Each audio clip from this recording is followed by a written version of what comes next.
அறநிலையத்துறையின் அசையும் மற்றும் அசையா சொத்துக்களின் வருவாய் அதன் புனிதமான நோக்கத்திற்கு மட்டுமே பயன்படுத்தப்படும் அப்படின்னு ஆளுநர் உரையில இடம்பெற்றிருக்கு. இந்த கருத்தை பார்க்கும் பொழுது அறநிலையத்துறையே இருக்கக்கூடாது அப்படின்னு சொல்ற பாஜகவுடைய குரலாகத்தான் தாவேக அரசும் சொல்லுதா அப்படிங்கிற சந்தேகம் எங்களுக்கு வருது. பாஜகவும் வலதுசாரிகளும் சொல்றது இதுதான், அறநிலையத்துறை பள்ளி கல்லூரிகளை நடத்தக்கூடாது, அறநிலையத்துறை பள்ளி கல்லூரிகளை நடத்தக்கூடாது அப்படின்னு சொல்லிட்டு இருக்கிறாங்க. இதுக்காக வழக்கும் தொடர்ந்து இருக்கிறாங்க. இந்த நிலைப்பாடு திருமண மண்டபங்கள் வணிக வளாகங்களோடு நிற்குமா, இல்ல கல்வி நிறுவனங்களுக்கும் இந்த கண்டிஷன்ஸ் அப்ளை செய்யப்படுமா? மாண்புமிகு அறநிலையத்துறை அமைச்சர்கள். மாண்புமிகு பேரவைத் தலைவர் அவர்களே, மாண்புமிகு தமிழ்நாடு முதல்வர் அவர்களே, அறநிலையத்துறையை பொறுத்தவரைக்கும் கோவில்களின் வருமானம் கோவில்களுக்கான கோவில்களில் வரக்கூடிய பக்தர்களுக்காக செலவிடப்படும் என்பதை நம்முடைய ஆளுநர் உரையில் இடம்பெற்றதுதான் அதனுடைய சாராம்சம். இன்னொன்று, சமீபத்தில் வெளியிடப்பட்ட திருமண மண்டபங்கள் மற்றும் வணிக வளாகங்கள் அந்த பணிகள் துவங்கப்படாத பணிகள் நிறுத்தப்பட்டது என்பது இந்த பணிகளை பொறுத்த வரைக்கும் நாம் ஆராய்ந்த வரைக்கும் அந்த கோவில்களில் பொதுமக்களுக்கு தேவையான அடிப்படை வசதிகள், பொதுமக்களுக்கு தேவையான தங்குமிட வசதிகள், பொதுமக்கள் பக்தர்கள் வரப்போது அவர்களுக்கு தேவையான அடிப்படையிலான கழிப்பறை வசதிகள் போன்ற இந்த வசதிகளை மேம்படுத்துவதை காட்டிலும் இவர்கள் கமர்ஷியலாக கோவில்களுக்கு திருமண மண்டபங்கள் கட்டுவதிலும் வணிக வளாகங்கள் கட்டுவதிலும் அதன் மூலமாக வருவாய் ஈட்டுவதை மட்டுமே குறிக்கோளாக வைத்துக் கொண்டு இந்த திட்டங்களை துவங்கியதன் காரணமாக மேலும் அதன் மீது பல்வேறு நீதிமன்ற வழக்குகள் ஸ்டே ஆர்டர்ஸ் இருப்பதனால நாம் அதையெல்லாம் ரத்து செய்து அறிவிச்சிருந்தோம். இதற்கு ஒரே ஒரு உதாரணமாக, எந்த அளவிற்கு கோவில்களை கமர்ஷியலாக மாற்றுவதற்கு கடந்த ஆட்சி காலத்தில் முயற்சி செய்து கொண்டிருந்தார் என்பதற்காக ஒரே ஒரு சிறிய உதாரணத்தை மட்டும் சொல்லிடுறேன். அருள்மிகு குன்னூரில் இருக்கக்கூடிய அருள்மிகு விநாயகர் திருக்கோயில், ஏறத்தாழ அந்த கோயில்கள் இருந்து கோயில் நிதியை பயன்படுத்தி 10 கோடி ரூபாய்க்கு 10 கோடி ரூபாய் மதிப்பில ஒரு மல்டி லெவல் கார் பார்க்கிங் வசதியை அந்த கோயிலுக்கு ஏற்படுத்துவதற்கான திட்டத்தை இந்த அரசு அனுமதித்திருக்கிறது. இதற்கு முன்னால் இருந்தக்கூடிய அமைச்சர் அவர்கள் அதை அறிவித்திருக்கிறாங்க. அந்த கோயில்ல ஒட்டுமொத்தமாக மாதத்திற்கு வரக்கூடிய பக்தர்களின் எண்ணிக்கையே 500 தான் ஆவரேஜா. அதே போல அந்த கோவில்களுக்கு அடிப்படையில கழிப்பறை வசதி கூட கிடையாது.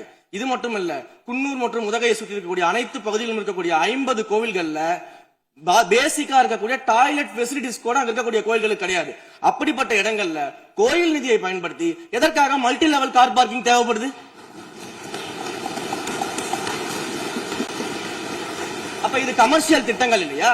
கோவில் நிதியை இப்படி கமர்ஷியலாக பயன்படுத்துவதற்கு எதிராக தான் நாம இந்த திட்டங்களை எல்லாமே தடுத்து இந்த திட்டங்கள் தேவையில்லை, அதற்கு பதிலாக நம்முடைய அரசாணையிலே வெளியிட்டிருக்கிறோம். மிக தெளிவாக கடைசி வரியை படித்து பார்த்தால் எல்லாருக்கும் தெரியும்.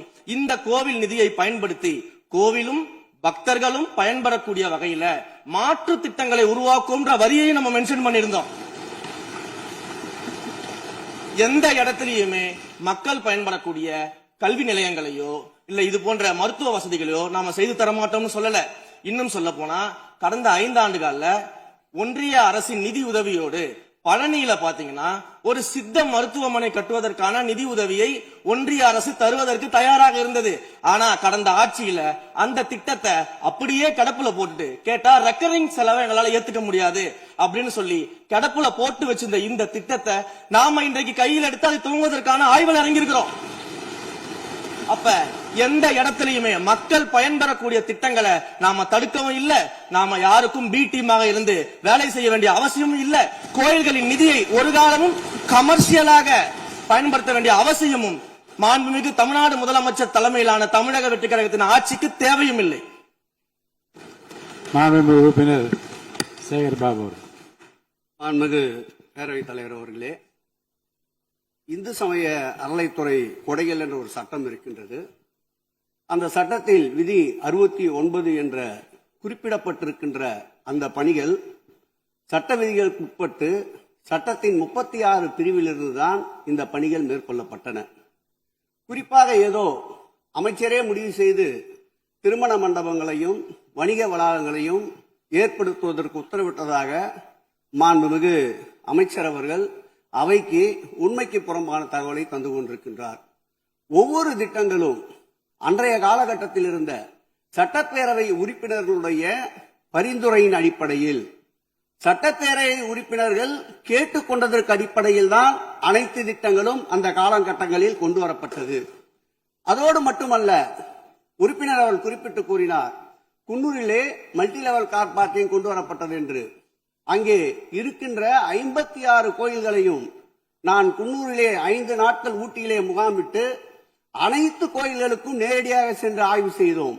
அந்த ஆய்வின் அடிப்படையில் அந்த திருக்கோயில்களுக்கு வருகின்ற பக்தர்களுடைய அடிப்படை தேவைகளுக்கு வருமானத்தை உயர்த்துவதற்காக குன்னூருக்கு சுற்றுலாவிற்கு வருகின்ற மக்களுடைய வாகனங்கள் போதிய அளவிற்கு பார்க்கிங்களுக்கு இடமில்லாமல் தவிக்கின்ற சூழ்நிலையில் அங்கே மல்டி லெவல் பார்க்கிங் கொண்டு வந்தால் நகராட்சி பரிந்துரையின் அடிப்படையில் வருமானம் பெருகும். அந்த வருமானம் திருக்கோயில்களுடைய மேம்படுத்துகின்ற பணிகளுக்கு உதவும் என்பதற்காகத்தான் அந்த பணிகளை மேற்கொண்டோம் என்பதை மாண்புமிகு அமைச்சர் அவர்களுக்கு இப்போது யார் அறிவுறுத்தி, ஒரு நிமிஷம், யார் அறிவுறுத்தி இந்த அரசாணையை வெளியிட்டிருக்கின்றாரோ அவர்தான் அப்பொழுது ஆணையாளராக இருந்தபோது இதே அறிவுறுத்தின் பெயரில் அரசாணையை வெளியிட்டிருக்கிறார் என்பதை பேரவைத் தலைவருக்கு, பேரவைத் தலைவர் வாயிலாக அமைச்சருக்கு தெரிவித்துக் கொள்கிறேன். மேலும் அவர் கூறுவதற்கு எனக்கு பாயிண்ட் ஆஃப் ஆர்டர்ல பதில் கூறுவதற்கு அனுமதிக்க வேண்டும். மாண்புமிகு பேரவைத் தலைவர் அவர்களே, குன்னூரில் இருக்கக்கூடிய அந்த விநாயகர் கோயிலுக்கு சொந்தமான இடத்துல மல்டி லெவல் கார் பார்க்கிங் அமைப்பதற்கு ஏற்கனவே அங்க இருக்கக்கூடிய நகராட்சி நிர்வாகம் ப்ரப்போசல் வழங்கிய போது அந்த நகராட்சி நிர்வாகத்திடம் நம்முடைய நிலத்தை குத்தகைக்கு கொடுத்து அதன் மூலமாக இருக்கக்கூடிய வருவாயை வைத்துக் கொண்டு நாம் முடிந்த வரையில் நம்முடைய கோயில்களுக்கு தேவையான அடிப்படை வசதிகளை நாம் செய்து கொடுக்கலாம். ஆனால் கோயில் நிதியவே 10 கோடி எடுத்து அங்கு மல்டி லெவல் கார் பார்க்கிங் வந்து எந்த விதமான பொதுமக்களும் பக்தர்களும் கேட்கல. பக்தர்களும் பொதுமக்களும் கேட்பதெல்லாம் கோயிலுக்கு உள்ளே சென்று மனநிறைவோடு தரிசனம் செய்துவிட்டு வெளியே வரும்பொழுது அவர்களுக்கு தேவையான அடிப்படை வசதிகளை தான் பக்தர்கள் கேட்டுக் கொண்டிருக்கிறார்கள். அதை செய்தாலே போதுமானது. மாநில எதிர்கட்சி தலைவர் பேசுகிறீங்க. போதுங்க, நீங்க சொன்னீங்க விளக்கம் சொல்லி திருப்பி இதை நான் அனுமதிக்க முடியாது. மாண்பு எதிர்கட்சி தலைவர் பேசுங்க. வேண்டாம், போதும், நிறைய நீங்க பதில் சொல்லிட்டீங்க. பாருங்க, மல்டி லெவல் கார் பார்க்கிங் தேவைன்னு அவர் இல்லைன்னு சொன்னாரு, ஏன் போட்டேன் நீங்க சொல்லிட்டீங்க. அதோட விவாதம் முடிந்தது. மாண்பு எதிர்கட்சி தலைவர் பேசுங்க. நீங்க திரும்ப எதுக்கு பாயிண்ட் பாடுற? இனிமே எதிர்கட்சி தலைவர் பேசி முடிக்கிற வரைக்கும் குறுக்கீடுகள் அவசியம் இருந்தால் அனுமதிப்பேன், அனுமதிக்க முடியாது. எதிர்கட்சி தலைவர் பேசலாம். ஒரு குற்றச்சாட்டு இல்ல, அவர் விளக்கம் தான் சொன்னார். என்ன குற்றச்சாட்டு சொன்னாரு? அவர் விளக்கம் சொல்லிட்டாரு. மாண்பு எதிர்கட்சி தலைவர் நீங்க பேசலாம். இனி மாண்பு எதிர்கட்சி தலைவர் பேசி முடிக்கிற வரைக்கும் எந்த குறுக்கீடுகளுக்கும் நான் அனுமதிக்க முடியாது. அவசியம் ஏற்பட்டால் விதிகள் உட்பட்டு அனுமதிக்க வேண்டிய உரிமை எனக்கு இருக்கிறது. இப்போது மாண்பு எதிர்கட்சி தலைவர் பேசலாம். சொல்லிட்டீங்க, நீங்க பதில் பாருங்க. அவர் சொன்ன உடனே நீங்க பதில் சொல்லிவிட்டீர்கள். குற்றச்சாட்டு அல்ல, விளக்கம் சொன்னார் அவரு. 10 கோடி ரூபாய்க்கு இந்த இடத்துல 10 கோடி ரூபாய்க்கு கோயில் படத்தை எடுத்து ஏன் பயன்படுத்தினீங்க, அது வேற எதுக்கு பக்தர்களுக்கு பயன்படுத்தி விளக்கம் சொன்னார். அவ்வளவுதான். குற்றச்சாட்டு எப்படி வராது?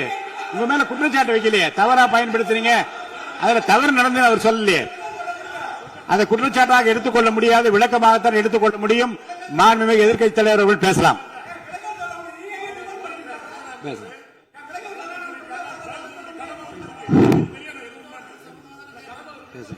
அவை முன்னவர்.